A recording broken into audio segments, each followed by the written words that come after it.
welcome to another broadcast of The Soul of the Everyman on the ArtistFirst Radio Network.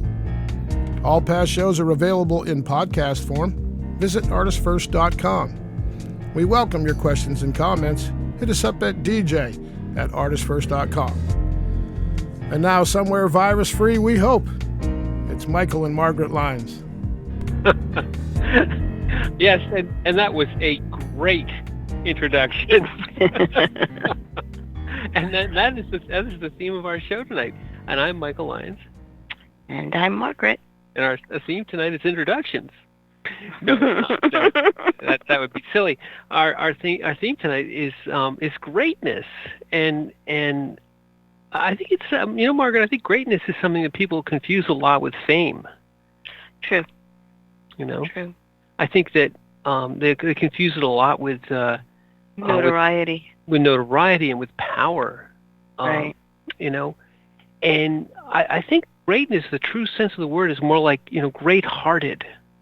We had a show, it wasn't the whole show, but a piece of the show a little while back where we talked a little bit about nobility. And I think if you look for two things that kind of go better together, it's the great of heart are not people who put themselves on a pedestal. They are put there mostly unwillingly. They're not looking to become worshipped or fawned over or famous or any of those things. I'd say that the truly great are almost by acclamation more than by aspiration. I think there are people who aspire to greatness, but those aren't the ones who are truly great. True. It's an acknowledgement by your peers usually, if you've reached a certain level of. And I think yes, you're right. I think it comes as a side effect. True. It's how to say. It's, as you said, some people aspire to greatness. Some people believe it's a thing to be attained. Exactly. But only in the sense of being great. It's a being state. It's not a thing. I mean, and like I said, we said in the beginning, people, I think, conflate it with power and they conflate it with fame. I mean, the old poem Ozymandias is a good one. The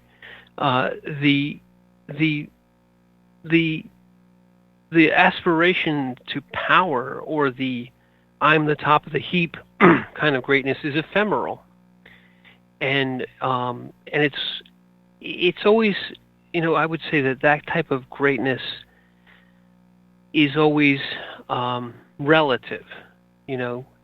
You're when you're looking for this sort of notoriety, it's always measured against someone else. Well, I'm better than you, or more famous, or more this, or more that.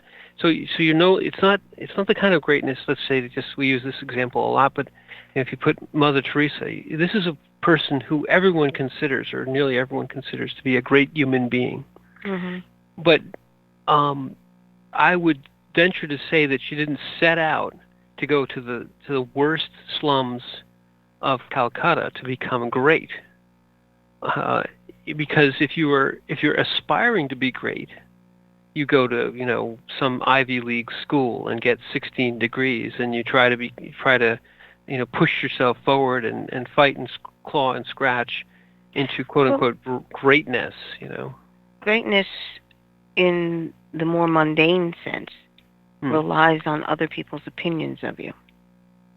I think it's the linchpin of it is other people's opinion of you. But greatness as a quality is, as I said, a being state.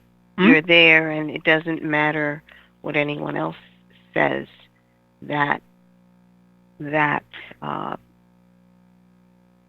pristine, noble quality is you. It's intrinsic. Mm-hmm. It's not that it's People will say it's in you, but it's got to be expressed for greatness to be. That's a very interesting point. You've come to something very interesting about greatness. Is greatness isn't something that you achieve or that comes to you without you allowing your interacting, allowing yourself to be to do something. Even though let's say we are all as individual unique souls, I believe everyone has a seed of greatness within them. But you don't become great in keeping it all inside. You have to allow it to escape. You have to, as you said, you have to express it. Mhm. In fact,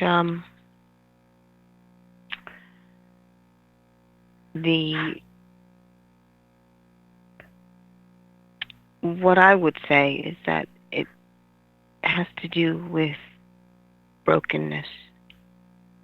When you're, what was that phrase I was telling you? Well, yeah, I think brokenness is I think few people would equate brokenness with greatness, but it is something I know what you're trying to say. You have to allow yourself to be open and opened and maybe be broken to allow greatness. Greatness is something which is seen when people overcome. Mm-hmm. When people, we are all broken by life, but overcoming brokenness or allowing brokenness to be part of your being state is your it's certainly along the way to greatness, because part of it is realizing that we are all broken, and but yet what you choose to do with brokenness, or what you choose to look at when you're broken, or how you choose to interact with others when you're broken, is the pathway to becoming a greater person, a great person. Mm-hmm. I wish I could remember the quote, because it was nice and succinct. But yes, in essence, that's it. It's allowing your heart to be broken so that your greatness could be seen. Let's go back to our original example. Mother Teresa, she was somebody who aspired, who took orders. She was a nun. She found a calling, but in the course of that calling, like any calling, it says, "Well, I'll go to India and feed the poor." That sounds great. Well, that involves being broken yourself down to some of the lowest levels of human suffering. Well, it's understanding that she just didn't decide to go into orders or trying to do this.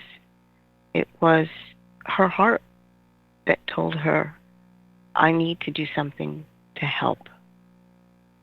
She wanted to be able to be the hands of God, to spread some sort of grace and compassion.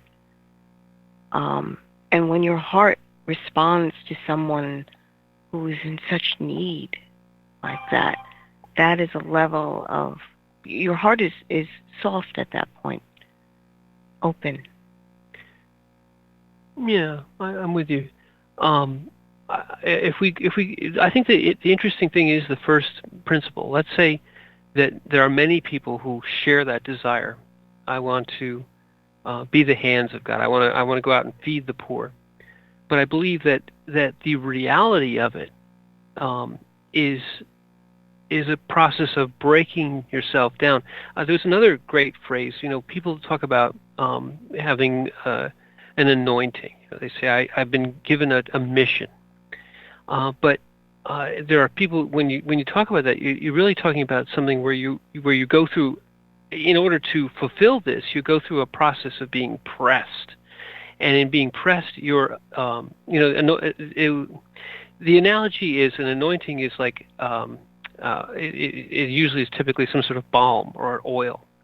And typically a lot of these, at least from the Judeo-Christian point of view, were made with olive oil. Well, the way you get these anointings, the way you get the olive oil from the olive is you crush it. And that analogy is very useful in looking at what causes greatness. Greatness is a process of taking yourself, which has a desire to do something good, a calling, a mission, but that mission will extract a price. Mm-hmm. You'll be crushed, and you'll have the opportunity along the way to refuse. The process of becoming great is a process of losing self. Not entirely, but certainly your intactness has to be bruised. It has to be put under pressure. One of the things where greatness comes from is it comes often from places of great pressure, where you are bruised, where you are a little bit broken, and then the essence of what makes you great. Go ahead. Sorry. Yeah, no, it is exactly that. You are tested. And when you are tested, what is inside of you must come out. So if it comes out and you are capable of, through that experience, a horrific, painful experience, you wind up touching your humanity. And your heart opens to say, "Let me help." Yeah. It's an automatic response. It's of the heart. It's a compassionate burning. Yes, but I mean I think that's there's ubiquity to that. I mean, I think a lot of people have these desires to do these things, but when you get to the greatness level, I mean, probably everybody that was working together, let's say again with Mother Teresa, was there in the slums of Calcutta because they wanted to help. But what makes her great is to the depth of brokenness, to the depth of expression, because everywhere along the way when you come against these pressures, you get the chance to say no. You get the chance to say, that's enough. I don't want to do any more. I've done enough. I'm not great. I'm good. I am doing good things, but I'm not willing to go to the next step. And I think there's a pathway which gets you to this greatness. It isn't the pathway of fame and notoriety. All those things come along with it.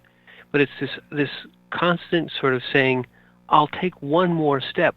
One of the other quotes we were looking at that we didn't bring into this was the fact that greatness is one step beyond what you think you can do. It begins outside of where you think you could possibly go. Yes, greatness is beyond what you think. You are capable of so much more. We as humans would like to put in very neat boxes what we believe that we're capable of.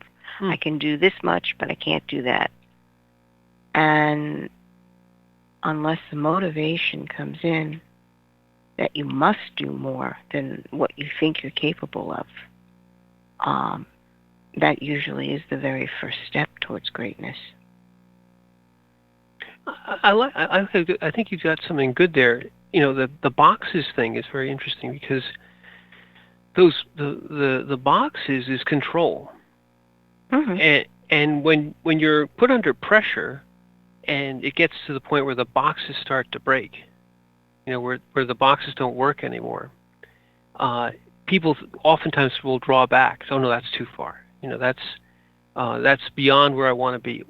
The other point you made, which sometimes you don't get the choice to go back. Mm-hmm.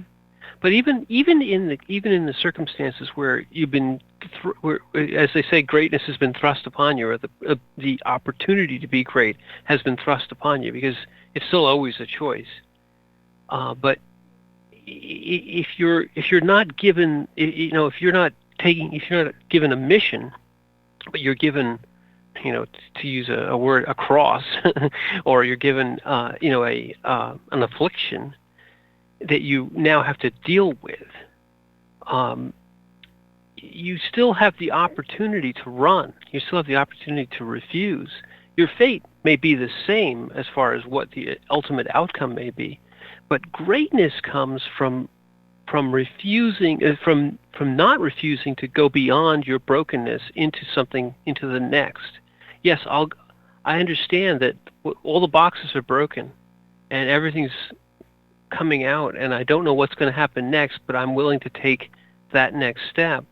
So this is one of the things I think is an interesting component of greatness is the willingness to trust when you don't know. Great leaders in conflicts and war oftentimes will do something which is so unexpected. They say, "How did you know what's going to come out?" And usually the answer is, "I didn't." Mm-hmm. I had no idea. I was willing. I knew that I had to do something, and this is what I was willing to do. Go even farther beyond, and greatness comes because of their trust. Mm-hmm. Yeah, you go beyond, again, what you think you know, and there's a consistency in that. Whenever you're presented with a problem, that consistency, you continually choose the nobility of the human soul instead of slipping down into a more animalistic personal response. And you have to choose that this is the way you're going to go. And many times you're arguing with yourself in that. I'd say almost always. There's I don't want to. I'm too tired. I can't take another step. Oh, who else will do this? Right. Mm-hmm. But this is a dialogue completely within yourself. Right. Exactly. That is your internal, and you look at it and you go, I still have something. This is not going to happen unless I can take this step.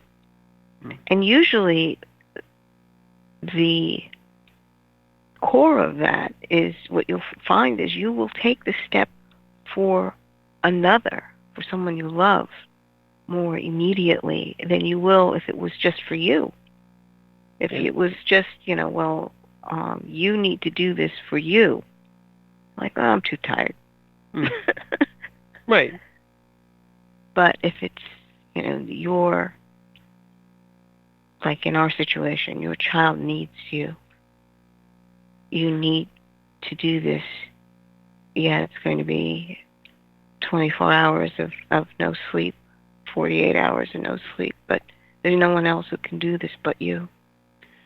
So to extract that a little bit, or to distill it, there's one of the components of greatness is sort of a selfless commitment, or let's say an adherence to your commitment. You're tested again under great pressure.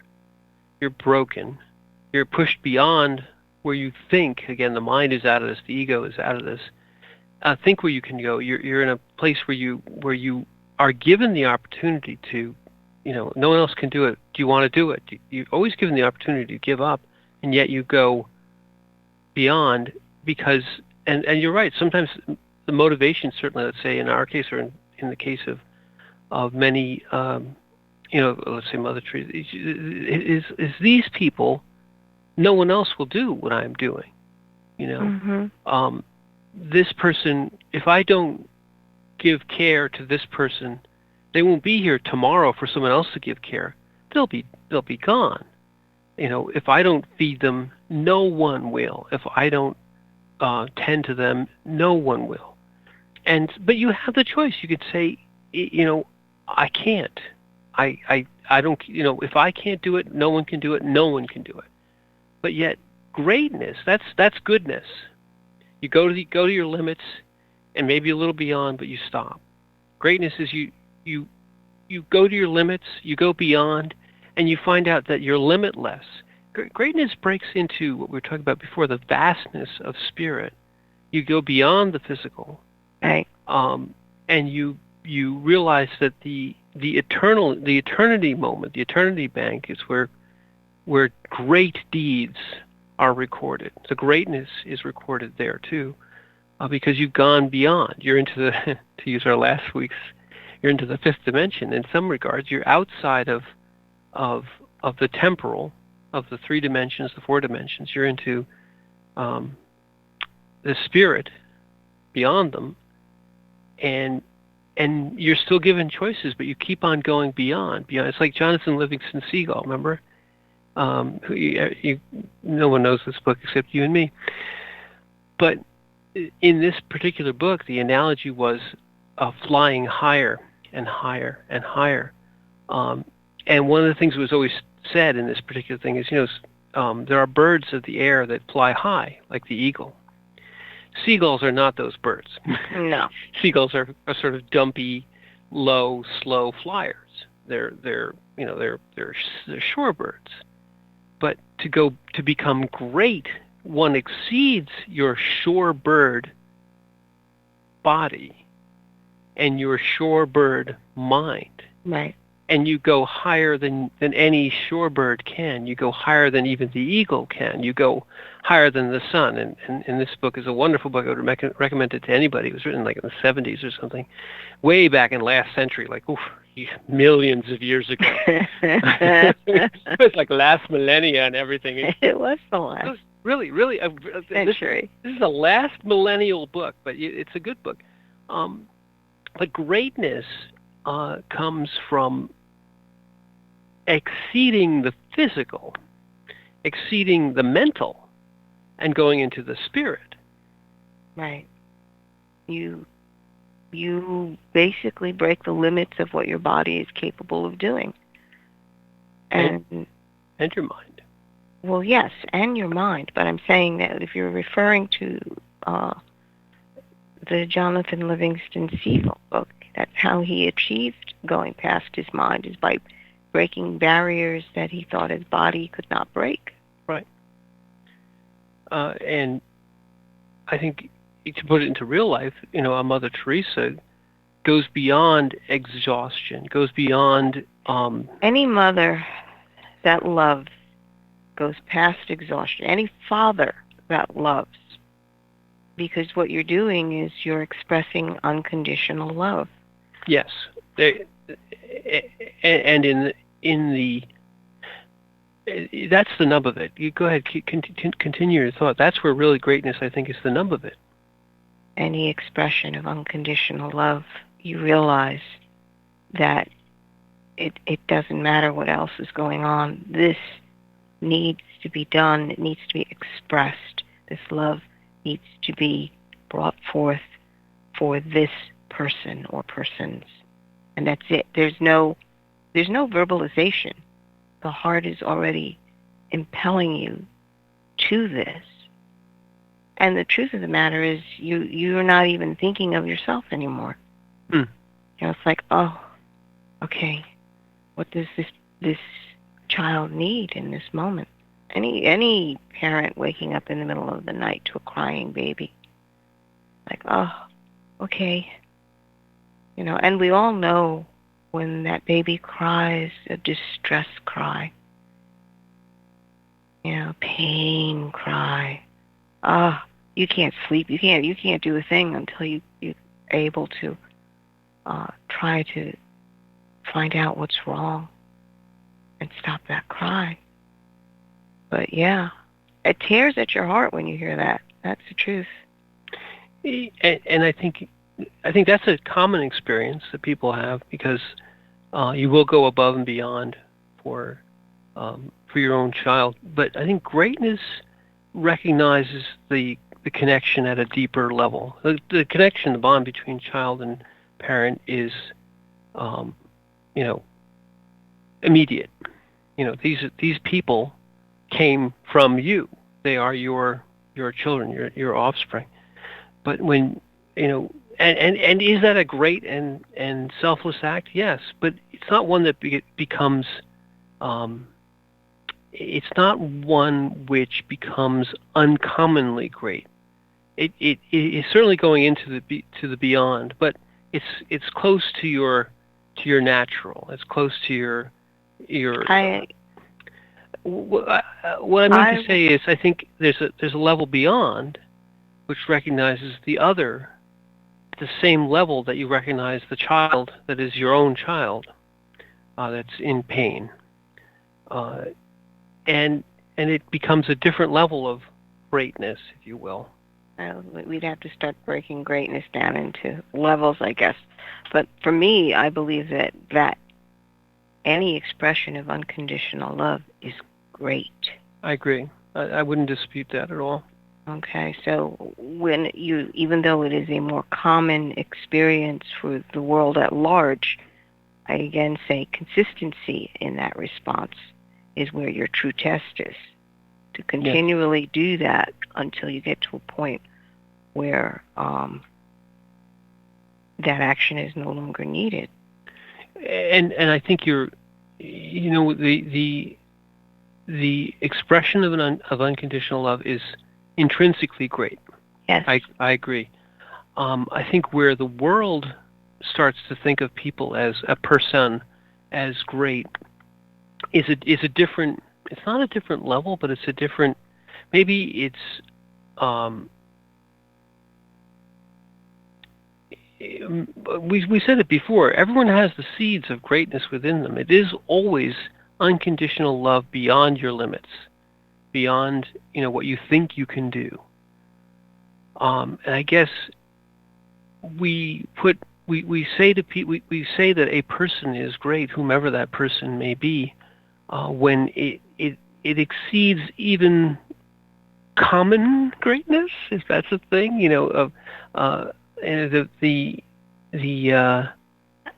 or perhaps just unrecognized greatness. It goes to a level where it's more public. Well, I say again, it doesn't matter. I agree. Okay? No. It doesn't matter. The person who is doing the action, it doesn't matter if you're getting that recognition or not. Right. But I feel that the society itself does not recognize that level, those common greatness levels. They don't put it up high to say, aren't you wonderful? I'm going to disagree with myself, too. I think you're more right because, the common person's story, when told, of overcoming adversity at any level through this expression of unconditional love, resonates at the same level as someone who we would say is, a world-class great person, because it isn't different. I think you're more correct here. It isn't really different. It really comes down to, I guess maybe how many people know about it, and that doesn't for the world. For the world, it doesn't make it any greater of an act. Right. It doesn't make it any greater of an act. You know what? Let's take a great act and go back to our great studio for a great couple of commercials, and then we'll come back and we'll talk more about greatness.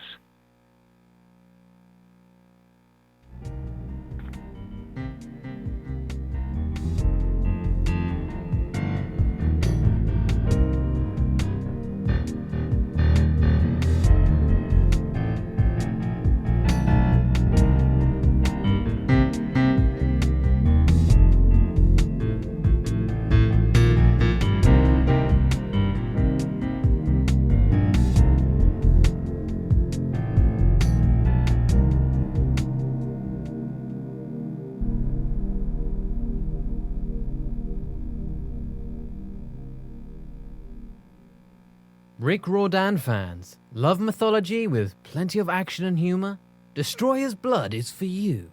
The new fantasy novel by award-winning author Michael Lines is book 1 of the adventures of Deucalion, the Blood series. Follow Dev and his magic sword Betrayer as they are suddenly attacked and forced to return to Olympus to fight in a war they want no part in.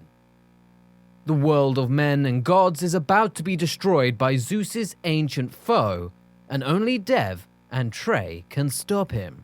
The conflict never stops, and the amazing twist will have you on the edge of your seat. Act now while the ebook is on sale for only 99 cents. Destroyer's Blood is available on Amazon.com, Barnes & Noble, iTunes, Kobo, and fine e-tailers everywhere. And while you're there, get the free prequel, It's in the Blood, available for a limited time. The Fat Man Gets Out of Bed is the latest book from Michael Lyons, the award-winning author of There is a Reaper. Featuring 13 original stories, this wide-ranging collection has everything. Forbidden love, gods versus demigods, weird invading aliens, sexy seductive artificial intelligence, and unusual passion between the living and the dead. All set amidst fantastic worlds of pain and loss and boundless joy. From the sublime to the macabre to the bittersweet, The Fat Man Gets Out of Bed will leave you breathless with laughter, brimming with tears, trembling with suspense. Available now on Amazon.com, Google Play, iTunes, Kobo, and fine e-tailers everywhere. The Timeless Esoterica radio program with Dr. Bruce is broadcast on the fourth Monday of every month at 8 p.m. Pacific, 11 p.m. Eastern, on ArtistFirst.com. We explore topics including the paranormal, alien life, mysteries, conspiracies, hidden history, oddities, and much more. Each show will feature a special guest with exciting and thought-provoking discussion. Always keep an open mind, an open heart, live forever, and remember Dr. Bruce believes in you.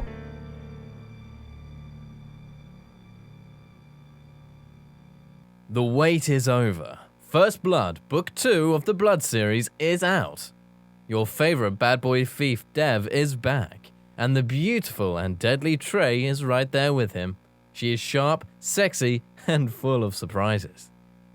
Their adventures continue as a new power arises to threaten the world. The heart of creation is under attack, and time is definitely not on their side as they battle against their enemies' undead hordes. Can they unlock the hidden power that can defeat him, or will his forces draw first blood?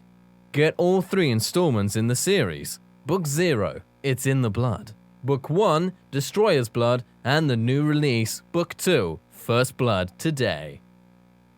Available in ebook and paperback format on Amazon, Kobo, Apple, and most other fine e-tailers.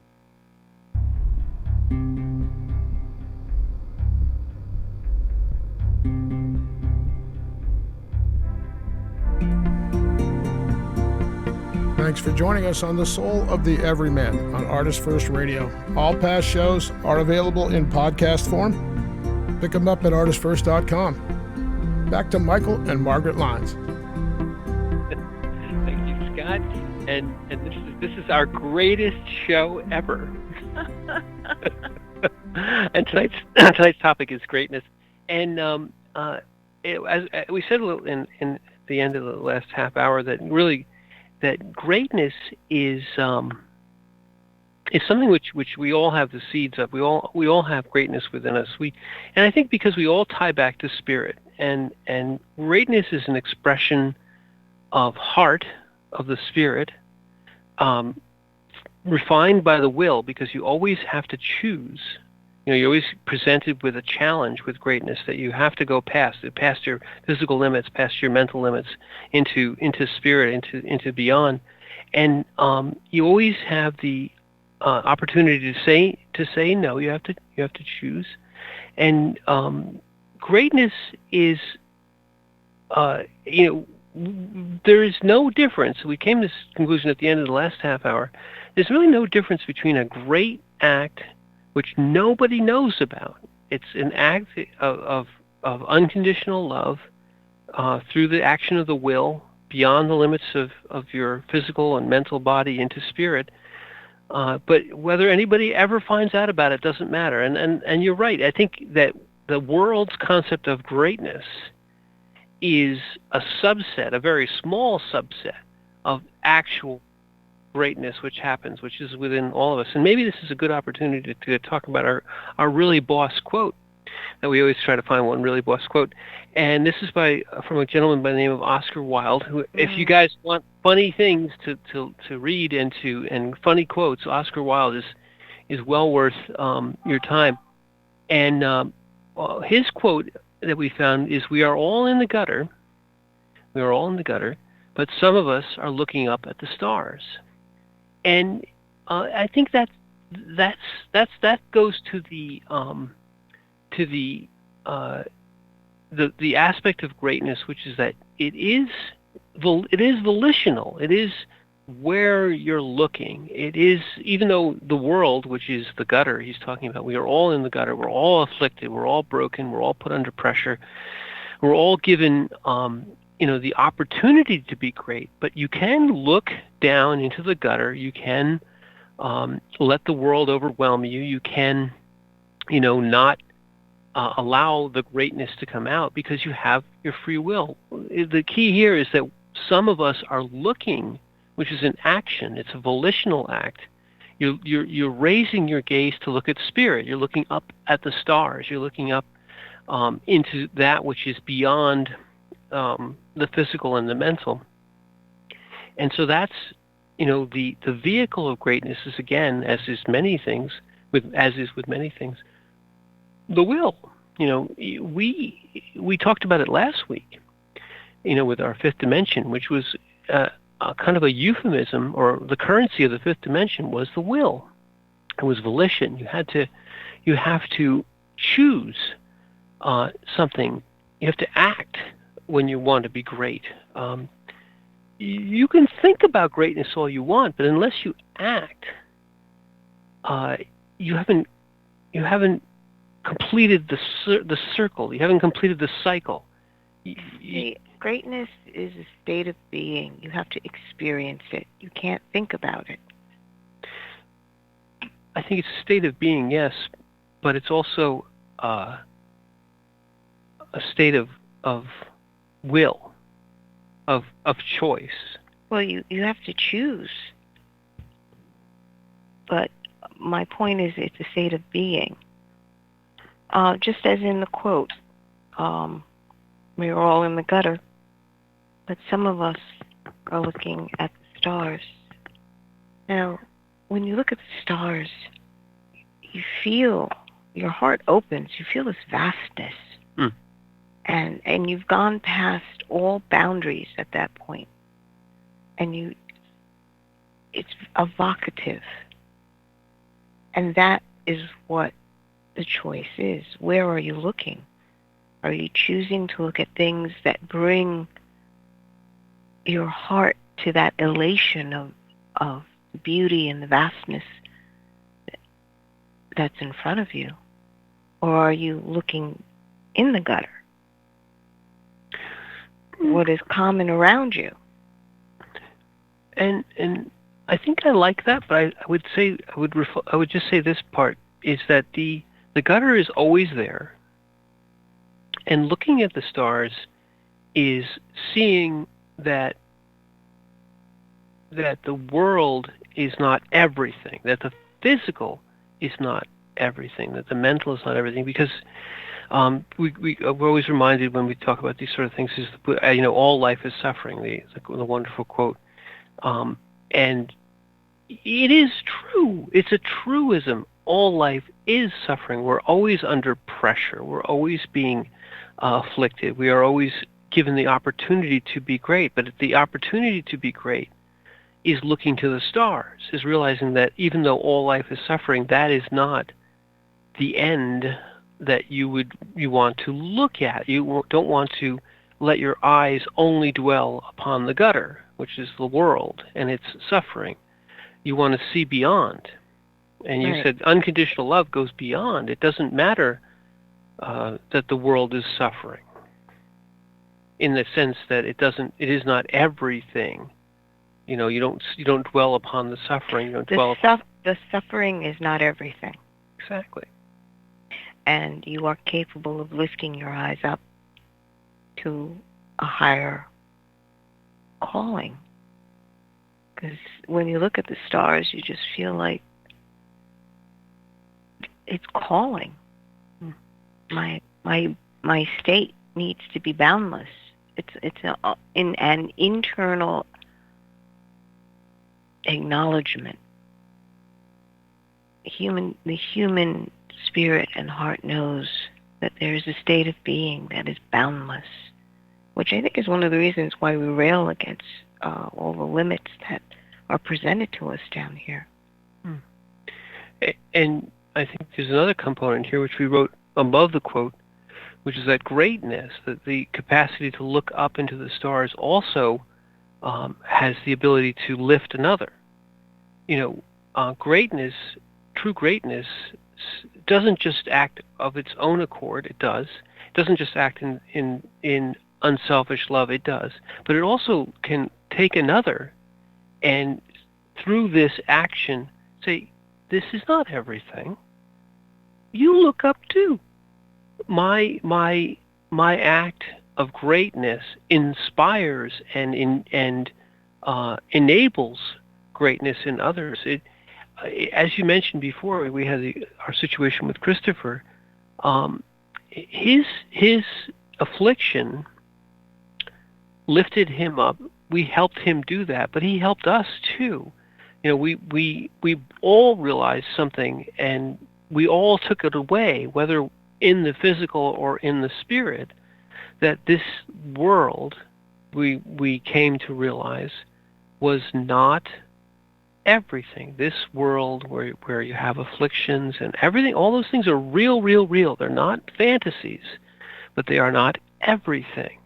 You look above, you look beyond, you understand that through the brokenness and through the unwillingness to say that that's everything, that there is more, that you go beyond, you realize that yes, it's vast, that this is just a gutter, and the universe surrounds it of stars.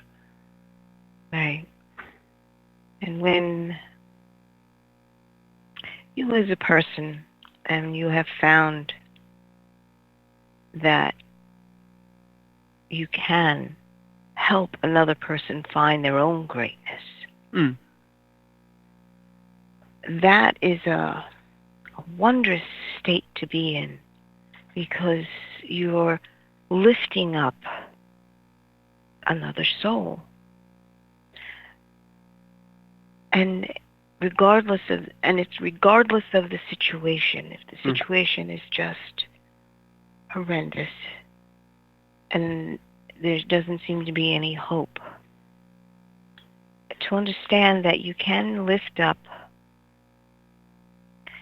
the state of mind and of heart for another person, even if their body is not going to be here anymore,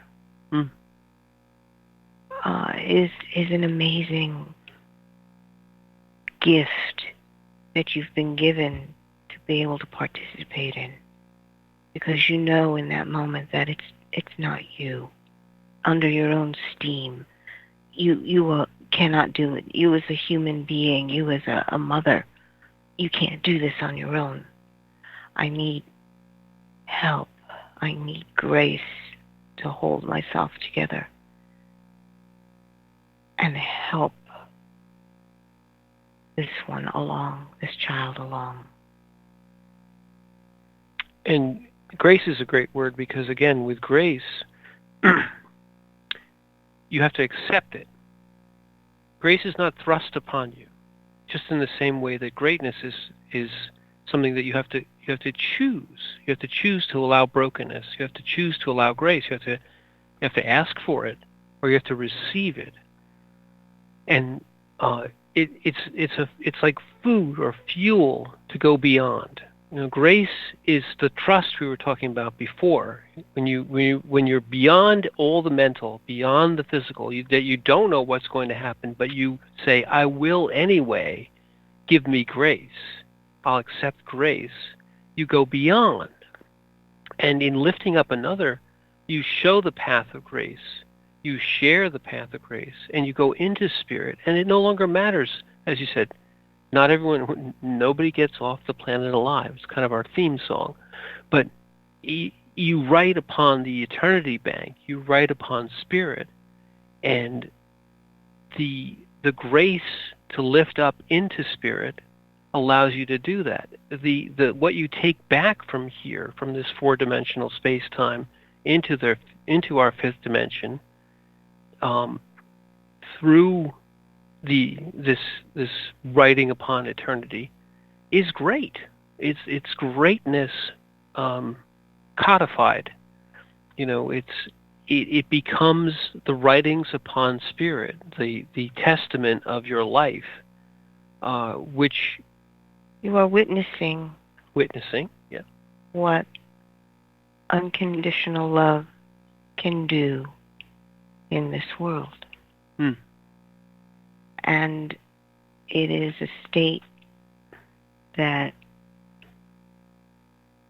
words fall very short when you're in it. All you know is that the task, if it's a task or a being state that you have to hold, must be expressed now. And you're not even thinking of anything else except that expression. You participate in this moment of here and now. And you're motivated by that great love. I think there's something very important there that you just said. The immediacy is very important, because greatness happens in the now. Like being states, again, in the now. And the being state of greatness is a way of living in the now, fully present. Here's one thing you never are. You never are living in the future if you're doing something which is great. Nor in the past. Go ahead, sorry. Yeah, no, you can't plan to be great. You can't plan to be great. Yeah, it's scheduling it in for tomorrow. You can't write that, be great today, or maybe I'll be great tomorrow. You can only be great now. And you can only be great now when you have no idea whether there'll be another second. It's in the immediate moment that you make the decision. The immediacy, it has to be done now. I have to do it. I can't. I need grace, but it's all in the now. And this 15, 20, whatever, 50 words, it happens in an instant, and there's no discussion. But all those steps happen in an instant because it's all happening in the now. Your heart doesn't operate in time. It doesn't operate the way the mind does. Okay, now we're going to do this, now we're going to do this, now we're going to do this. The heart is just, bam, now. And when you follow the heart, you're in the now. There's no... There's a will and there's an internal dialogue, but it isn't a planning. It's not we're going to go to the dry cleaners and then we're going to get gas and then we're going to be great. It's just, oh yes, I have penciled in for 2:30. Great. Because it's the now, and the heart says, do you wish it? And you say yes. You have to say yes. You have to ask for grace to say you say, I can't, but I wish it anyway. I need grace. The immediacy of that discussion, or the instantaneity of that discussion, is all within the heart. The mind is just sitting on the sidelines, going, I don't think we can do this. This is going to be terrible. And you go, just hush. We're in the now. Well, if you can train your mind to just evaluate right. what's going on without any fear and without any prejudgment, you're just evaluating it as it is. I still remember that, and I just remember looking at our situation and saying, this is beyond me. This is beyond me. I'm going to need lots of help. And that simple acknowledgement, it doesn't have to be, because a lot of times you see a lot of drama attached to all this. There's all sorts of stories that people tell themselves in their heads about stuff going on. Not saying good, bad, or indifferent, but it interferes with what's actually unfolding in the moment before your eyes.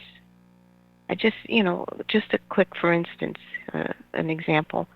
I remember that we had been in hospital, and there was a young girl that had just been diagnosed with cancer, and the grandmother was the one that was there, because the mom couldn't be there, and she was having difficulty. She was in pain, and the grandmother was horrified that her granddaughter was in such pain, and she would be patting her, saying, "Oh,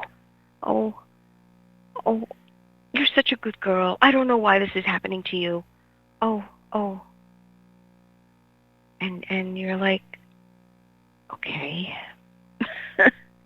It's just patting her, and she didn't understand that all she needed to do was to be there and allow the little one to have her. This is an experience, and you can't take it away. You're trying to save her life. The importance of the witness. Mm-hmm. We had a different discussion about this, and it's a very interesting topic. But one of the things you just said about the witness is that they have to be in the now. When you're witnessing someone in a great struggle, and helping them become great, part of it is witnessing. Part of it is example, and if you have the ability to help them find grace. But oftentimes, when we see someone suffering, all we can think about is ourselves, and it's very natural. It's very, very normal. You're thinking that I wouldn't want this to be me. I wouldn't. Why? Like, you're such a good girl. Why is this happening to you? Because you're trying to say what you think they should be saying. Well, the thing is, she was saying it over and over and over and over again. After about an hour or so of this, okay, she's like right next door to us. How small those places are. I went over to her, and I was like, she just needs to be. She goes, I don't know why this is happening to her. And I looked at her like, every room on this floor has a child. I don't know why it's happening to her. It's just not fair. Yeah. It's like every child on this ward has this, is dealing with this. It's just not fair to all of them. It's not fair to her, is what she had said. And that's very natural. You're thinking of yourself, and you're thinking of the injustice of it all. And it's a different topic for a different. The greatness, though, there is a greatness in witnessing, and in even if you can do. The greatness doesn't require solving the issue, or curing the issue, or even saving the life. It's understanding that it's not about that you're helping, if you're there witnessing, you're helping them raise their eyes above the gutter. It's not all right. this. But that's what I mean. She was looking in the gutter. Yes. And then saying, you don't deserve this. This is unjust. And there's a grain of wisdom in there. The one that you brought her was that it's unjust for all of us. We're, as Wilde says, we're all in the gutter. None of it's just. Mm-hmm. It just is, but it's not. And this is the grace: is to realize it's not everything, and that there is a now, and there's an eternity, and there's a spirit, and the stars that are above it all, that are part of the universe of creation that is far beyond the gutter. Right. And the idea really is to raise their eyes up so that they can see the stars. Yeah. While in this situation, and everything wants you to look at the gutter, the surroundings, the statistics. the statistics. The injustice is a way of also reinforcing, you don't deserve this, so therefore you shouldn't have it. And this is, we talked about this several times over the years, the idea that if you do all the right things, that bad things can't happen to you. Right. And that if they do happen to you, that it's unjust and not fair. But it's so ingrained in us, right from the very beginning of life, that we have a feeling that there are things that are just and things that are not just. And it's not a bad thing, but it's a step on the path. Because then you have to realize that all of us suffer injustice, and that it's not fair to anyone. But that's a step, and it doesn't matter your age, because this was a grandmother. I mean, she wasn't a young person, but you have to go there, and maybe she got there. Who knows? I don't remember. I think she was there because her daughter couldn't be there. The mom couldn't be there. Well, I'm not saying in that particular situation, maybe not, but life, the process of life is the steps toward grace, and maybe it's many lives, but those steps, one of the first ones is realizing, as we said before, that all life is suffering and none of it's fair. Buddha didn't say, and none of it's fair, but he could have, and none of it's fair. There's no fairness in life. Our sense of the idea of something being fair and just is a conceit. It's also sort of a control thing, thinking, well, I've done all the good things that can't happen to me. And well, yeah, I would say it's because we as humans, we remember. And so we can therefore try to plan or make things run more smoothly or solve problems. Good. But there is a limit to what we can do. But when you're in an environment where you mostly can control things, you begin to believe that there is no limit. You just have to keep doing what you were doing, just do more of it. Yeah, and that's a conceit, and it's living in the past or the future, and the immediacy of now, and the immediacy of the conversation of the heart with whatever affliction is upon you, the moment of the crushing, the moment of the decision, decision to go beyond, the moment of acceptance of grace. These are all moments in the now, and it has nothing to do with the fair. Right. The phrase that I was trying to remember is, people don't know what's in you unless you are broken open to see.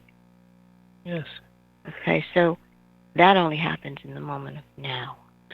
I would say that you don't know what's in you unless you're broken open to see as well. That is, again, the role of the observer. Yes. And I'd like to observe that I think we're near the end of our show for this evening. But this is a great show. Indeed. So. Well, I'm Margaret. And I'm Michael. And thank you for listening.